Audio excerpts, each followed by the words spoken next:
حضور صلی اللہ علیہ وسلم کے پاس ایک مہمان آ گئے رات کے وقت میں۔ جب وہ آئے تو حضور نے پوچھا کھانا کھانا ہے؟ تم نے کہا کھانا ہے۔ جھوٹ اور بھوک کو جمع کرنا منع ہے؟ کہا جی کھانا ہے۔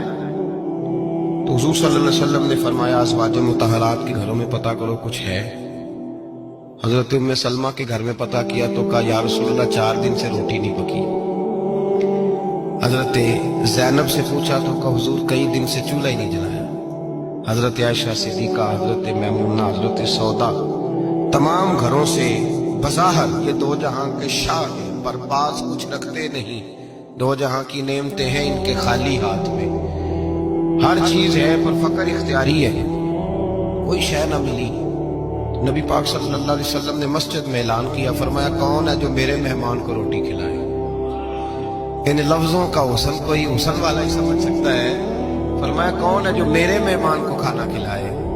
تو ایک صحابی لے گئے اور اٹھے، وہ صحابی جو صحابہ میں غریب تھے، ایک انصاری جو غریب آدمی تھے، اگرچہ میرے محبوب کے غلاموں میں جو بڑے امیر تھے وہ بھی خرچ کرنے میں بڑے آگے تھے، حضرت عثمان غنی رضی اللہ تعالیٰ، حضرت عبد الرحمن ابن عوف، حضرت ابو بکر صدیق رضی اللہ۔ لیکن یہ غریب آدمی کا حضور میں لے جاؤں گا، میں لے کے جاؤں گا، یہ بخاری مسلم ہے۔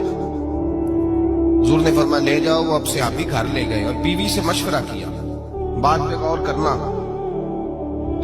ہر چیز کی بھوک دیکھی جا سکتی ہے، بچوں کی نہیں دیکھی جا سکتی۔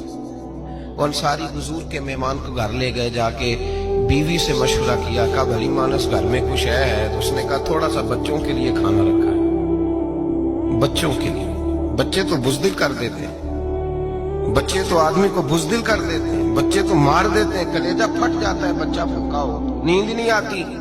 اب صحابی اپنی بیوی سے کیا کہتے ہیں؟ کہتے ہیں بچوں کو بہلا کے سلا دے، اور رسول اللہ کے لیے نہیں، رسول اللہ کے مہمان کے لیے، بھائی نبی پاک کے لیے نہیں، حضور کے تجھ سے در در سے سگ اور سگ سے ہے مجھ کو نسبت، میری گردن میں بھی ہے دور کا پٹکا تیرا، تجھ سے در در سے سگ سگ سے ہے مجھ کو نسبت۔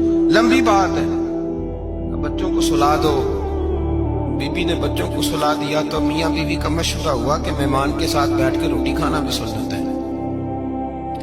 تو اب مہمان کے ساتھ بیٹھ کے کھانا بھی ہے تو کھانا ہے ایک دو آدمی کا۔ اب خاوند اپنی بیوی کو تیار کرتا ہے کہ میں بھی کھانے میں بیٹھ جاؤں گا، تو بھی بیٹھ جانا، اور جب مہمان کھانے میں ہاتھ ڈال لے تو اٹھنا، کہنا وہ ہو دیا تو صحیح کیا ہی نہیں، ابھی بجھ جائے گا، اور جا کے دیا بجھا دینا۔ ہم ہاتھ ہلاتے رہیں گے، مہمان روٹی کھاتا رہے گا۔ اور یار اس درد کو، اس کیف کو سمجھو، گھر میں بچے بھی بھوکے، بچوں کی ماں بھی بھوکی، بچوں کا باپ بھی بھوکا، دسترخوان پہ روٹی لگ گئی، روٹیاں چون ڈالی، بی بی اٹھی کہنے لگی او ہو چراغ تو صحیح کیا ہی نہیں، یہ تو پچ جائے گا۔ حوصلے مند بی بی جس نے بچے بھوکے سلا دیے، وہ بھوکے سوئے ہوئے بچوں کی بھوکی اماں اٹھی اور اپنے خامند کی تابے داری میں اٹھی، میں گڈی تے ہاتھ ڈور سجن دے، وہ جنج رکھے کونج رہنا ہے، اٹھی اور اس نے نہ دیا ٹھیک کرنے کے بہانے بجھا دیا۔ مہمان روٹی کھاتا رہا اور رسول اللہ کے نوکر قربانی دیتے رہے، وہ روٹی کھا کے سیر ہو کے بستر بچھایا تو سو گیا۔ یہ میاں بیوی ساری رات بچوں کی طرف دیکھتے رہے اور غور کرتے رہے اور راضی رہے کہ ہم نے حضور کا فریضہ نبھایا ہے۔ قربان جاؤں محبوب پہ، بے خبر ہو جو غلاموں سے، وہ آقا کیا ہے۔ وہ صحابہ وہ اگر قربانیاں دیتے تھے تو جو اعزاز ملتا تھا وہ بھی بڑا شان والا ہے۔ صحابی کہتے ہیں میں فجر کی نماز پڑھنے مسجد آیا، پہلا قدم رکھا تو میرے کریم بولے، حضور نے فرمایا رات جو تو نے اور تیری بیوی نے عمل کیا ہے خدا کو بھی بڑا پسند آیا ہے، محمد مصطفیٰ کو بھی بڑا پسند ہے۔